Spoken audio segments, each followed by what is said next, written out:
Just file for divorce. I don't want the kids." With those harsh words, my husband left the house, abandoning our 3-year-old twins and our newborn daughter. I had suspected he was cheating for some time, but between childcare and work, I had no energy to confront him. "I can't do this anymore."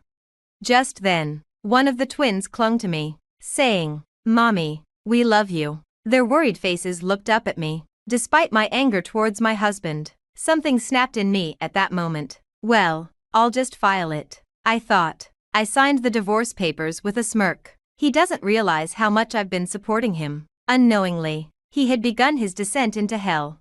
"I'll be home late again." How many times have I heard that? My name is Iris. I'm 34. We got married 4 years ago. He was 2 years younger, which led me to spoil him at first. The following year, we had twin girls, and 3 years later, another daughter. His return home began to get extremely late around the time our last child was born.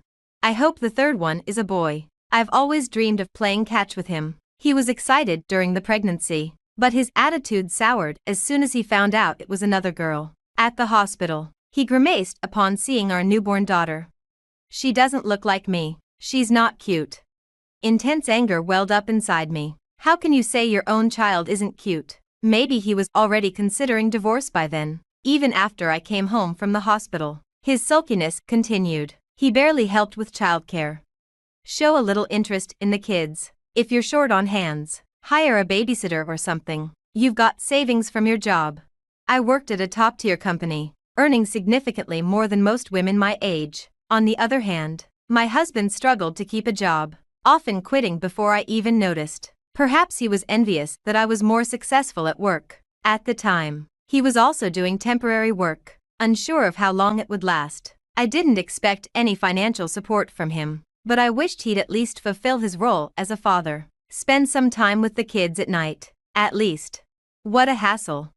When I asked him to help, he did it reluctantly and so poorly that the girls were bored. He realized they weren't warming up to him, which he didn't like, leading to a terrible cycle. Eventually, he stopped helping with the kids altogether. "I'm tired from work. Let me rest on the weekends," he said. On weekends, he either stayed in his room or went out with someone.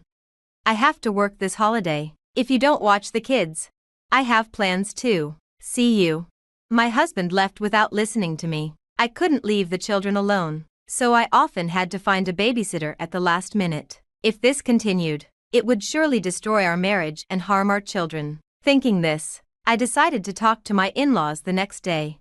That's just how husbands are. A wife needs to be patient. More importantly, could you do that thing we talked about last time? My visit to my in-laws ended with them ignoring my concerns and asking for favors. My parents live far away, so it's hard to visit them. I feel guilty even calling, not knowing who to turn to. "Hey, make dinner." When I returned home in the evening, I was greeted by my husband in pajamas and a messy house. The kids, bored with their toys, instantly smiled upon seeing me. "Where have you been all this time?" "I had to stop by the in-laws for a bit." "Hurry up and make dinner. I'm starving." "If you've been home all day, couldn't you do some laundry or clean the bath?" Hearing this, my husband snorted in amusement. I decided not to do anything for someone who doesn't show gratitude. "What do you mean? I cleaned the bath yesterday, and you didn't thank me." "Didn't I say thank you?" "Not that. I mean, like, at least $100. He stretched out his hand, gesturing for money. What is he talking about? I must have looked distant, tired, and irritated. I pulled him aside to the bathroom so the kids wouldn't hear and retorted, "I am working, doing the chores, raising the kids, everything, and you have never thanked me. That's a wife's job." "Then what's your job?" "I work too." He barely earns $1,000 a month and does nothing around the house. Our argument lasted about an hour until, "Mommy, I'm hungry." My daughter's call snapped me out of it. My husband left in a huff, but I ignored him and rushed to prepare dinner.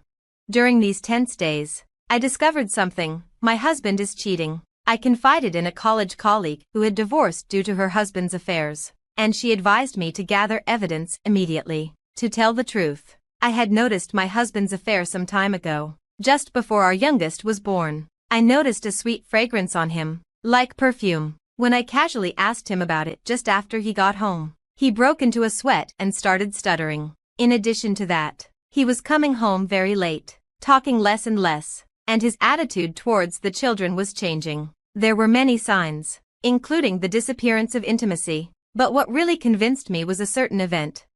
There was a lipstick in the pocket of your jacket. It's mine. My lips get chapped. You're using Chanel's pink lipstick?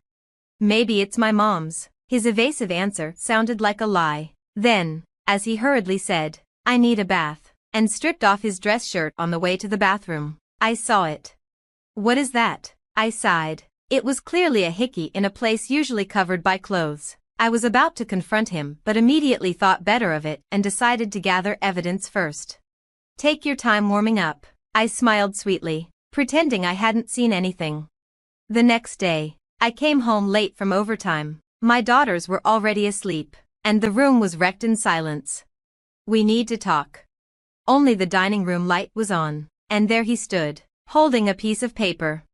I can't take this anymore. Let's get a divorce. What? Just file for divorce. I don't want the kids. Without waiting for my response, he handed me the divorce papers and left.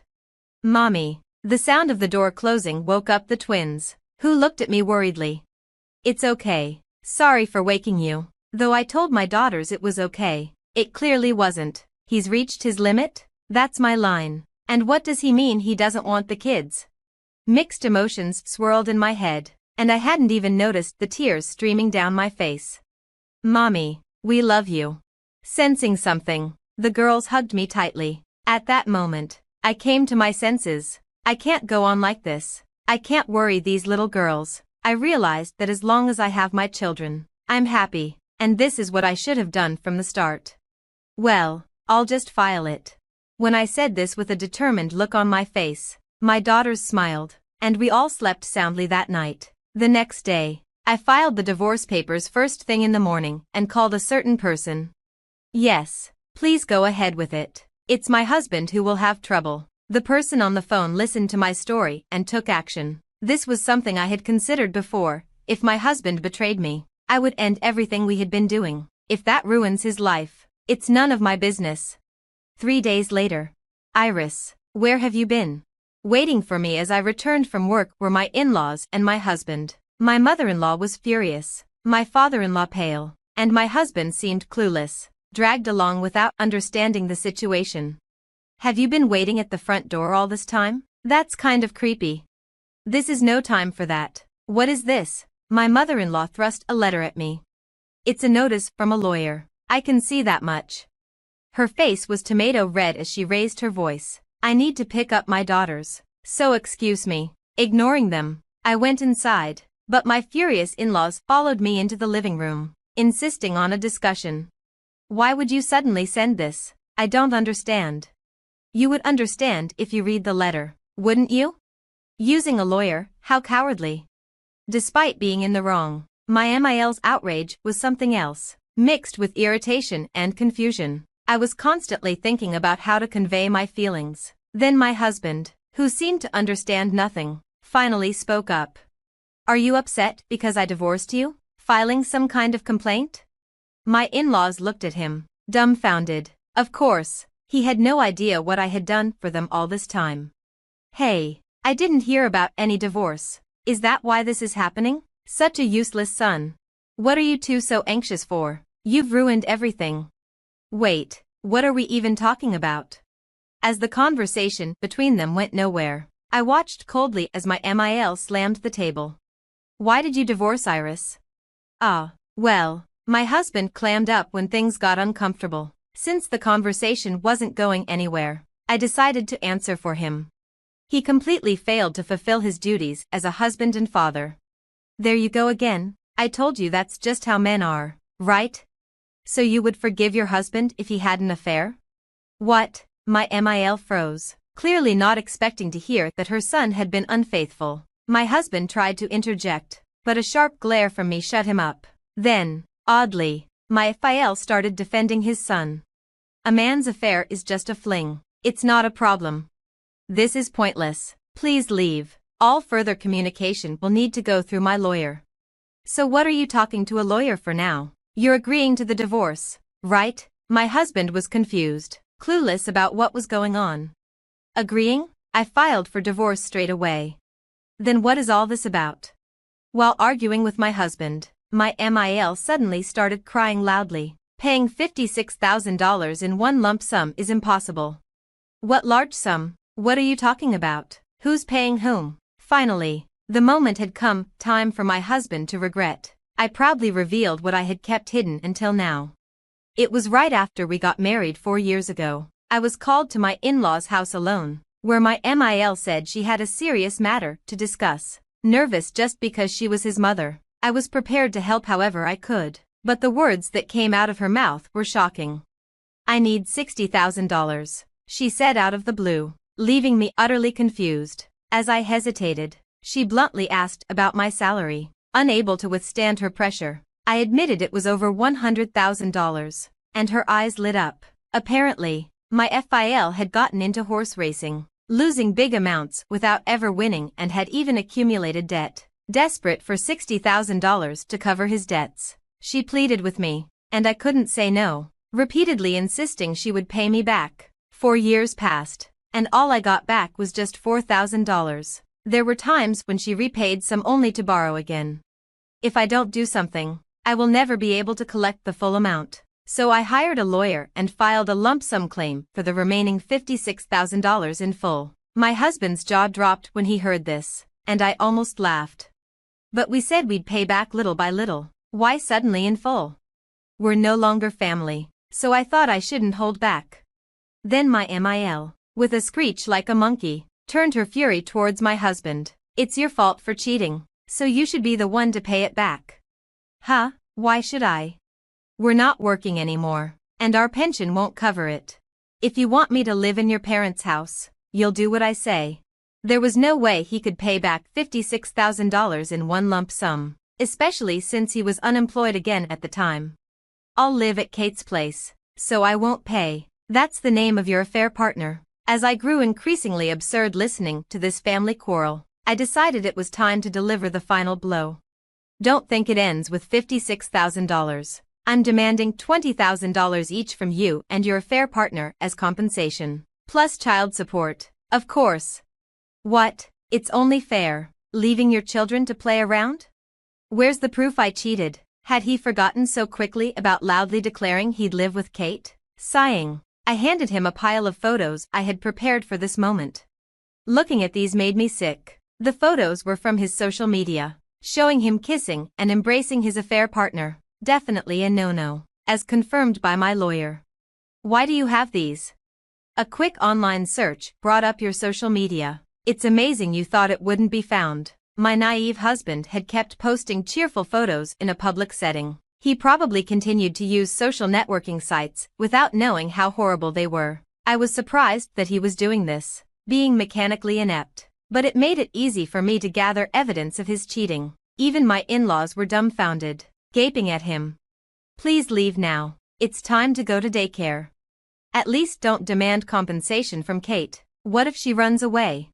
That's not my problem. With no resolution in sight, I forcefully kicked the family out. "Open this. Help me. I didn't know about the debt." I could hear my husband yelling through the door for a while. "I'm calling the police," I yelled, and the three of them shrugged and left. A year has passed since then. After paying me the compensation, the affair partner disappeared. Because of this, my ex-husband had to live at his parents' home, where they incessantly demanded he cover the $56,000. He ended up borrowing from shady lenders. While he managed to pay that off quickly, he still owes $20,000 in compensation for the affair and $500 a month in child support. Now he earns his daily wage by doing manual labor from morning to night. The interest on his debt is ballooning, and it might be impossible for him to pay it off in his lifetime. But that's none of my business. "Mommy, we're going to be late." Oops, my daughters are calling me to daycare. They're growing up so healthy and strong. That's all the happiness I need.